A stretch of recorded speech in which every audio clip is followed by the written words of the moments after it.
Hello friends, அனைவருக்கும் வணக்கம். இன்றைக்கி இந்த வீடியோவில் ஒரு குக்கிங் வீடியோ தாங்க பார்க்க போகிறோம். என்னென்னா ஒரு 2 கிலோ மட்டன் கிரேவி எப்படி பண்ணுறதுன்னு பார்க்கலாம். ஸோ வாங்க வீடியோக்குள்ளே போகலாம்.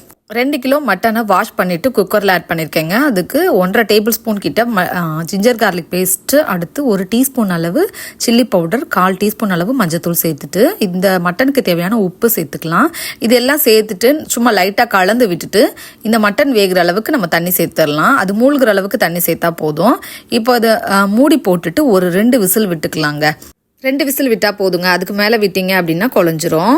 ஏன்னா அடுத்தும் நம்ம கொஞ்சம் நேரம் வேக விடுவோம். அதனால் இப்போ ஒரு ஃப்ரை பேனில் பார்த்தீங்கன்னா 2 டேபிள் ஸ்பூன் எண்ணெய் ஆட் பண்ணிவிட்டு 2 துண்டு பட்டை, ஒரு 6லேருந்து 7 கிராம்பு, ஒரு 6லேருந்து 7 ஏலக்காய் ஆட் பண்ணியிருக்கேன். சேர்த்துட்டு இது கூடவே 2 டேபிள் ஸ்பூன் மல்லி, 1.5 டேபிள் ஸ்பூன் மிளகு ஆட் பண்ணியிருக்கேன்.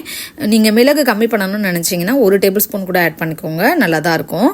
அதுக்கப்புறமா இதில் 1 டேபிள் ஸ்பூன் சோம்பு, 1 டேபிள் ஸ்பூன் சீரகம் ஆட் பண்ணிக்கோங்க. இதெல்லாம் நல்லா வறுத்து விட்டுருங்க. இந்த மாதிரி நம்ம வறுத்து சேர்க்கும் போது பார்த்தீங்கன்னா கிரேவினஸ் கிடைக்கும். நல்லா நிறைய கொஞ்சம் குவான்டிட்டி அதிகமாக கிரேவினஸ் கிடைக்கும். அதுக்காக இது கூடவே 4 வரமிளகாய் ஆட் பண்ணியிருக்கேன்.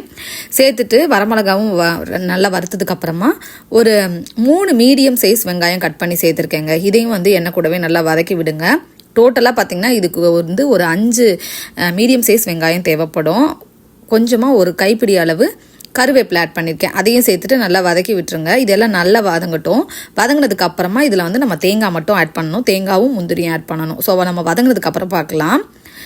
இப்போ பார்த்தீங்கன்னா வெங்காயம் நல்லா வதங்கிடுச்சு இல்லையா? இந்த டைமில் 1.5 கப் அளவுக்கு ஃப்ரோசன் கோகோனட் ஆட் பண்ணியிருக்காங்க. துருவின ஃப்ரோசன் கோகோனட்டு அதை சேர்த்துட்டு இதையும் நல்லா கலந்து விடுங்க. கலந்ததுக்கு அப்புறமா இதில் நம்ம முந்திரி சேர்த்துட்டு ஒரு 5 மினிட்ஸ், அதாவது மீடியமில் வச்சு அப்படியே வதக்கிட்டு எடுத்து வச்சிட்டோம் அப்படின்னா நம்மளோட அந்த மட்டன் கிரேவிக்கான பேஸ்ட் ரெடி ஆகிடும். அவ்வளோதான். ஸோ கோகோனட் போட்டுட்டு ஒரு 15லேருந்து 10 முந்திரி சேர்த்துக்கிறேங்க. முந்திரி வேணான்னு நினச்சிங்கன்னா நீங்கள் கசகசா கூட ஆட் பண்ணிக்கலாம். இப்போ முந்திரியும் சேர்த்துட்டு நல்லா வதக்கியாச்சு. இப்போ பார்த்தீங்கன்னா இதை தூக்கி நம்ம ஒரு ஓரமாக வச்சிடலாம். இது ஆறுனதுக்கப்புறம் அரைச்சிக்கலாம். இப்போ கிரேவி பண்ணுறதுக்காக ஒரு பாத்திரத்தில் ஒரு 5 டேபிள் ஸ்பூன் கிட்ட எண்ணெய் ஆட் பண்ணியிருக்கேங்க.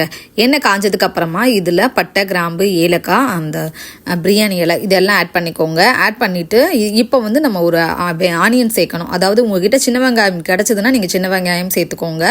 நான் சின்ன வெங்காயம் போடலை. இதில் 2 மீடியம் சைஸ் வெங்காயம் ஆட் பண்ணியிருக்கேன். ஆல்ரெடி அதில் ஒரு 3, இதில் ஒரு 2. இதுக்கு மேலே போட்டிங்க அப்படின்னா மட்டனோட இது ஸ்வீட்னஸ் கொடுத்துரும். பெரிய வெங்காயம் அதனால இதில் ஒரு 2 மீடியம் சைஸ் வெங்காயம் கட் பண்ணி சேர்த்துருக்கிறேன்.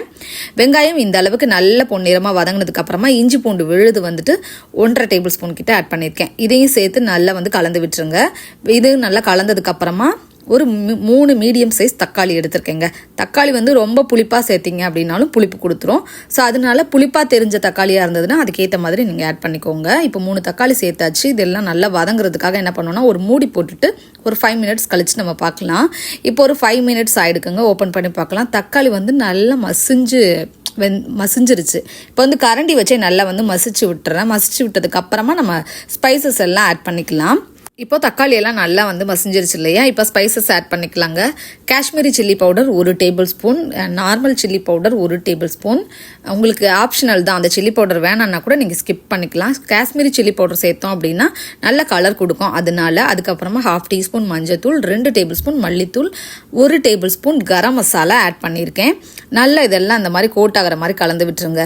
கலந்ததுக்கு அப்புறமா நம்ம அரைச்சி வச்சுருந்தோம் இல்லையா? அந்த வறுத்து அரைச்ச பேஸ்ட்டை இது கூட சேர்த்துக்கலாம். சேர்த்துட்டு அந்த மட்டன் வேக வச்ச தண்ணியை இது கூட அலசி கொஞ்சமாக ஊற்றிக்கிறேன். ஊற்றிட்டு இதையும் எல்லாத்தையும் நல்லா கலந்ததுக்கு அப்புறமா நம்ம மட்டன் சேர்க்கணும். சிம்பிளாக பண்ணி முடிச்சிடலாம். அதே எதுவும் பார்த்திங்கன்னா டேஸ்ட்டும் ரொம்ப சூப்பராக இருக்கும். இதே மாதிரி ட்ரை பண்ணி பாருங்கள். அடுத்து பார்த்தீங்கன்னா இப்போ நம்ம மட்டனை சேர்த்துக்கலாங்க. மட்டன் வேக வச்ச தண்ணியை வேஸ்ட் பண்ணாமல் அது கூடவே ஆட் பண்ணிவிடுங்க. இப்போ நான் மட்டனையும் சேர்த்து கலந்துட்டு மட்டன் வேக வச்ச தண்ணியும் உள்ளே சேர்த்துடலாம். மட்டன் வேக வச்ச தண்ணி அதையும் சேர்த்துட்டோம் இல்லையா? அதுக்கப்புறமா இந்த கிரேவிக்கு தேவையான உப்பு சேர்த்துட்டு கலந்து விட்டுருங்க. கலந்து விட்டுட்டு ஒரு கைப்பிடி அளவு கருவேப்பிலை, அப்புறமா கொஞ்சமாக மல்லி இலை சேர்த்துட்டு மூடி போட்டுட்டு ஒரு 15 மினிட்ஸ் கழித்து பார்த்தோம் அப்படின்னா ஓரளவுக்கு கிரேவினஸ் நல்லா ரெடி ஆகிடும். இப்போ மூடி போட்டு நம்ம இதை வேக விட்டுறலாம். 15 மினிட்ஸ் கழித்து நம்ம பார்க்கலாம். இப்போ ஒரு 15 மினிட்ஸ் ஆயிருக்குங்க.